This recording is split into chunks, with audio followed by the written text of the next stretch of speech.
A quick thanks to our sponsor, FabFitFun, a seasonal subscription box with full-size beauty, fitness, fashion, and lifestyle products. And the winter box is here. Get $10 off your first box with coupon code NEWSWORTHY at fabfitfun.com. Welcome to the Newsworthy. All the day's news in less than 10 minutes. Fast, fair, fun, and on the go. Today, what to know about Nancy Pelosi's nomination and President Trump's plan for a border wall. Plus, sports betting, a Christmas tree shortage, and Amazon's talking fish. Those stories and more in less than 10 minutes. Then hang out after the news for Thing to Know Thursday. This week, we are talking about Bitcoin and the blockchain, what they are and how the tech is impacting lives around the world. I'm Erica Mandy. Today is Thursday, November 29th. You ready? Let's do this. Democrats voted and Representative Nancy Pelosi won. Pelosi is now officially nominated to be Speaker of the House for the new Congress in January, aka the top Democrat in the U.S. It's a step closer to a historic second turn as House Speaker for Pelosi. She's already the first woman to have that job, and she's led Democrats for more than 15 years now. Of course, the Speaker is the leader for the majority party in the House. Right now, Pelosi is the minority leader since there are more Republicans than Democrats in the House. But because of what happened on Election Day, that is changing in January. She'll need at least 218 votes in January to be continued. Senators from both parties came together last night to push back against Saudi Arabia. The Senate vote moves a measure forward that would end all U.S. involvement in the Saudi-led war in Yemen.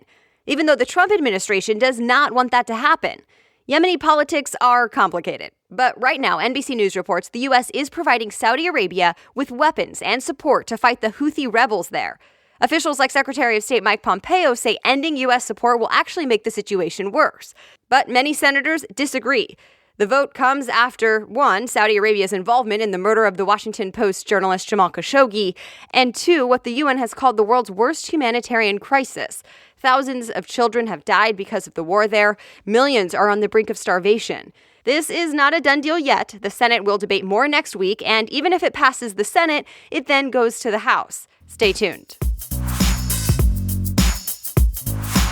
President Trump says yes, he would support shutting down the government if he doesn't get funding for a border wall. Congress has to pass a spending package by December 8th to keep the government open and running. That's just more than a week from right now. President Trump told Politico he's firm on needing $5 billion for his wall, and he would be willing to close the government if he doesn't get that funding. Democrats, though, are saying no way, and if the government shuts down, that's on you. Top Democrats say $1.6 billion for border security should be just fine. President Trump and First Lady Melania Trump took part in the 96th National Christmas Tree lighting last night outside the White House. CBS News says the president had the crowd count down to the tree lighting with him. And in New York City, the mayor flipped the switch to light the Rockefeller Center Christmas tree. NBC News reports stars like Diana Ross and Tony Bennett performed at the annual tree lighting. But speaking of Christmas trees, there may not be as many options when you go to find that perfect tree for your home this year. The Pacific Northwest Christmas Tree Association is saying there's a bit of a tree shortage that'll be felt across the country. Why? Well, the 2008 recession is to blame. Farmers planted fewer trees that year to save money. And since it takes about a decade to grow a tree, we're feeling it now. So expect fewer options and higher prices. It's a first for a major U.S. sports league. ESPN reports the NBA just made a deal to distribute real-time NBA betting data and official stats. It will create live betting odds during the game. Even though the professional sports leagues fought the idea of legal sports betting for a long time, now that it's happening anyway, they seem to want a piece of the profits. Already, the MLB, NBA, WNBA, and NHL became official gambling partners with MGM Resorts. Why all of this now? Well, remember, the U.S. Supreme Court ruled earlier this year that all 50 states are in fact allowed to have legal sports betting if they want it. So far, 7 states are on board. Amazon is getting into blockchain, which is the same technology that enables cryptocurrencies like Bitcoin. CNBC reports Amazon will have 2 new blockchain-based services. One is called Amazon Managed Blockchain. It'll allow other companies using Amazon's web services to set up a blockchain network within a few clicks. We'll actually be talking much more about blockchain, what it is, and how different industries are using it in today's Thing to Know Thursday interview after the news, so stay tuned for that. But first, one more thing about Amazon today. You can now get a big mouth Billy Bass that works with Amazon's voice assistant, Alexa. Yes, Business Insider reports the big fish on your wall is even able to sync up its lips with what Alexa is saying. And it'll dance to Alexa's music, too. Big mouth Billy Bass is a talking fish that's been around since the late 90s. Now it's a bit more advanced and comes as an official Alexa gadget. It's $40 on Amazon.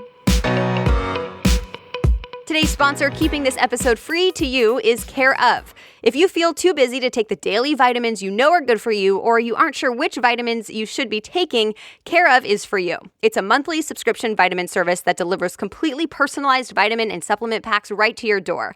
And they come in these cute daily packs, so it's easy to remember and convenient for the person on the go, which is definitely me. I keep them right on my bathroom counter. I just open the daily pack instead of trying to open 4 different bottles every morning. Care of makes the process easy. All you do is take a 5-minute fun online quiz that asks about your health goals and your lifestyle, and then you get recommendations, along with the research for each recommended vitamin and supplement, so you know what has really strong research or which ones have research still emerging. Plus, use the Care of app to track your progress and earn rewards. Try it out with 25% off your first month of personalized Care of vitamins. Go to takecareof.com and enter the promo code Newsworthy. That's takecareof.com with the code Newsworthy. Now back to the news.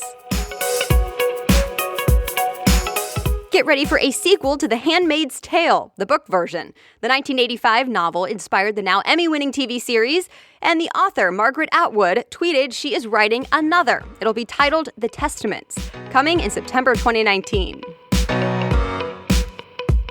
Okay, here are the most popular baby names of 2018. Baby Center says the top 3 for girls are Sophia, Olivia, and Emma. Sophia, by the way, has been the top pick for 9 years in a row. For boys, Jackson has been the top spot for 6 years in a row. Number 2 and 3, Liam and Noah.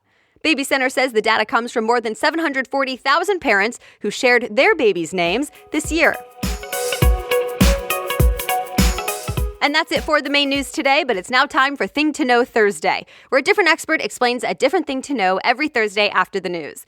This week, we are talking Bitcoin, cryptocurrency, and blockchain. What's the difference between the three, what's happening now, and what we could see in the future?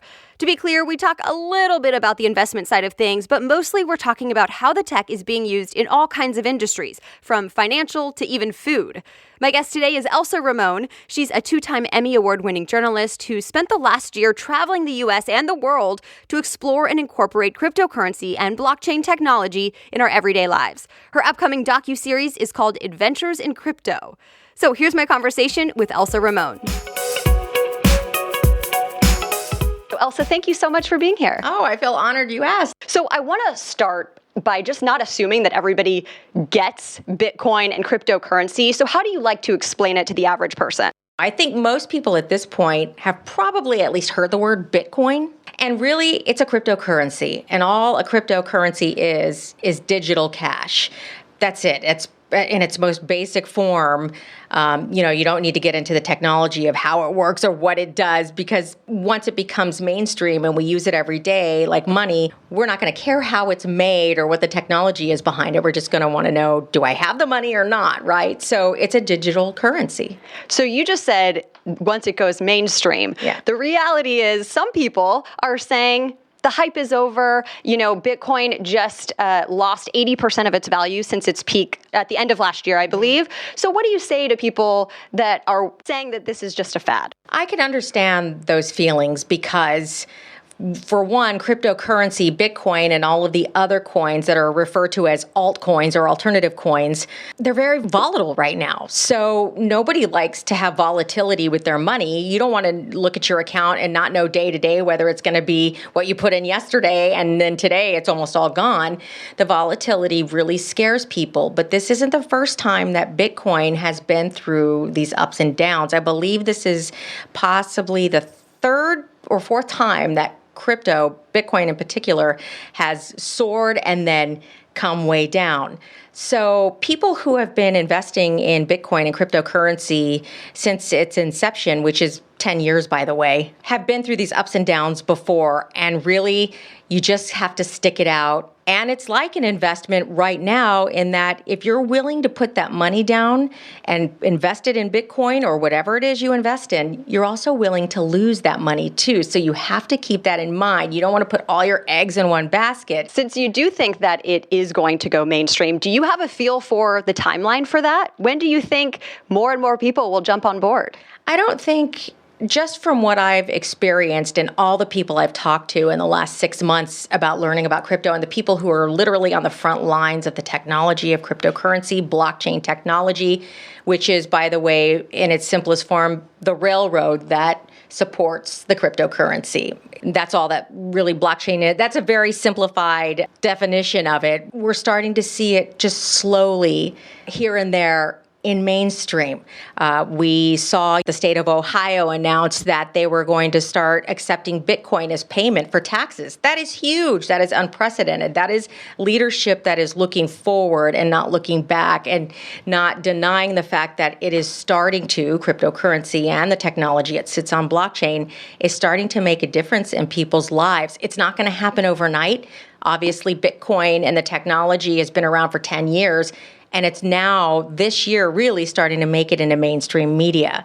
I think you and I both know that when things like this start to make it in the mainstream media, that means it is going to excel from that point. What other examples do you have of how even just blockchain affects us? Because I think you've said everyone on Earth will be impacted by blockchain. Why and how? I believe so. Well, for one, for our show, we've traveled the world to see how cryptocurrency and blockchain technology have already made an impact with people. It's not just a financial movement, it is a social movement as well. And it will give the power back to the people, put the money in their hands as opposed to going through intermediaries like banks and governments. And this is what appeals to a lot of people in other countries because they don't have the freedoms, many of them, that we do here in the United States that we might take for granted. But as far as cryptocurrency, it's a currency, and currency is whatever we give value to, right? So if we decide that cryptocurrency has more value than the US dollar, then that's what we decide we're going to use for currency.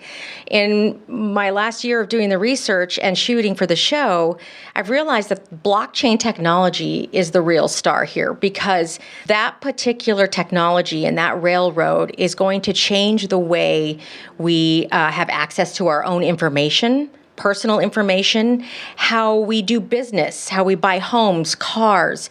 This technology allows us to do peer-to-peer transactions. You and me, if I want to sell you a car, I can sell you a car directly on the blockchain. I can prove that it's my car because I have the registration and everything on the blockchain, and that information cannot be duplicated and it cannot be changed.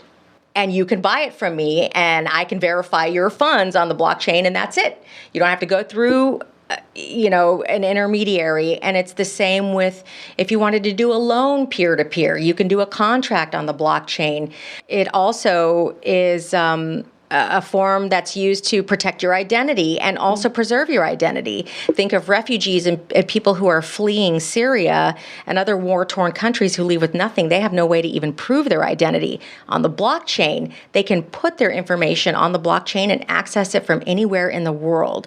This is giving unprecedented freedom to so many people who don't have access to banking or any of those kinds of personal freedoms to make business transactions like that. And we've talked about how Walmart also has used blockchain. How is blockchain being used in that way? Farming and agriculture are starting to turn to blockchain, at least research it or do test programs with it to see how it can benefit them. And in one way, like Walmart is doing, is having accountability for a lot of their leafy green produce, the kind of produce that we see in the news all the time when there's an E. coli outbreak, or, we see other outbreaks too of salmonella and other products. If these things were on the blockchain, if you had these farms on the blockchain, it would, from the inception of that lettuce, from the time it's picked to the time it's packaged to the time it's shipped, is all recorded on the blockchain, can never be changed. So if there is an outbreak, immediately the buyer, the CDC, or whoever needs to access that information can trace it within seconds of where that lettuce came from, what farm, when it was processed, when it was sent out, and where the source of the bacteria is coming from immediately. Yeah, we just saw that with romaine lettuce. Mm-hmm. People listening to the Newsworthy know that right before Thanksgiving, we said don't eat any romaine lettuce. Right. The FDA is trying to figure out where it came from. So they were just telling everybody to avoid all of it until they could take days to figure out where it was sourced. Just briefly, are there any criticisms that you agree with that maybe blockchain and cryptocurrency need work? Yes, absolutely. I'm finding that, say somebody says, okay, Elsa, I'm interested in blockchain technology and cryptocurrency. I think I have a little extra cash. I want to buy some Bitcoin. How do I do that? Well, there's Bitcoin, and there are multiple other altcoins that we talked about, alternative coins that also have value. But the problem is it's not all in one space for somebody to log on and go, oh, I want to buy this coin, this coin, this coin. Many of the coins are spread out among different exchanges. Some exchanges support Bitcoin and a few other altcoins, but don't support some others. And so there are all these exchanges that you have to visit if there are certain cryptocurrencies you want, because they're not all neatly contained in one or two big exchanges. You have to kind of hunt for credible exchanges to find the cryptocurrency that you're interested in investing in. That makes it extremely difficult for people to move forward, but also to trust, because then you're dealing with all these multiple exchanges. And then when you buy your cryptocurrency, you have to have wallets, these digital wallets, like you would have a wallet to keep your money in. Well, not all of the wallets support all of the different types of cryptocurrency. So you have to have sometimes multiple wallets for each cryptocurrency. It's like having to go to one bank to get dollar bills, go to another bank to get quarters, another bank to get nickels, and another bank to get pennies. It's right now, the problem is, aside from volatility, is that it's not convenient. And if it's not convenient and it's not simply explained, and if it's not guaranteed that it's going to have its value right now the way you bought it, why would anyone bother? But if you do the research, and we explain in the show why it's still coming anyway, there's going to be a day where that volatility isn't going to be there. And that's when we're going to see a real paradigm shift. Go to adventuresincrypto.tv to learn more about Elsa's upcoming docuseries, Adventures in Crypto.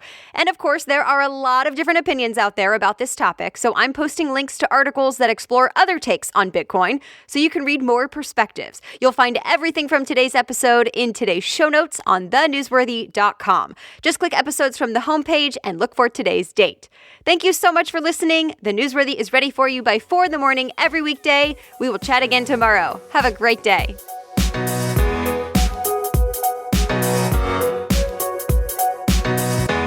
Hey, don't forget to grab your FabFitFun winter box. I've already used about 5 products from the box in just a couple of weeks. There's a soft knit throw, a gorgeous eyeshadow palette, and much more. It also makes a great early gift to your loved ones. It's all worth more than $200, but you'll pay just $39.99 with coupon code NEWSWORTHY at fabfitfun.com.